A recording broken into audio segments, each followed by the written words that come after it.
কিসের বাড়ি আর কিসের ঘর? নিঃশ্বাস শেষ হয়ে গেলে সব কিছুই তো হয়ে যাবে পর। তখন আর নিজের কিছুই থাকবে না। নিজের কটা বাঁশ খুঁটি নিয়ে কবর দেশে যেতে হবে একটু সাদা কাপড় নিয়ে। অথচ এই দুনিয়ার উপরে এই নিঃশ্বাস যতদিন আছে ততদিন আমরা কোনোটাই তোয়াক্কা করি না। কিসের ন্যায্য আর কিসের অন্যায্য সব কাজ আমরা সমানে করি। আসলে আমাদের মনের ভিতরে একটু সংকোচন হয় না যে আমরা মরার পরে সব কিছু পড়ে থাকবে, অথচ কবর দেশে আমাদের চলে যেতে হবে খালি হাত পাও নিয়ে? এই চিন্তাটা আমাদের ভিতরে আসে না।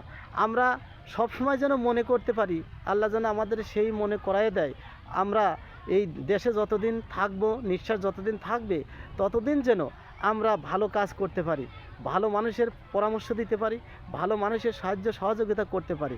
কারণ আমাদের পৃথিবীতে অল্প কয়দিন, আর কবর দেশে অনন্তকাল ধরে থাকতে হবে। সেই জায়গা যাতে আমরা যা শান্তিতে থাকতে পারি, আল্লাহ যেন আমাদের সেই তৌফিক দান করে।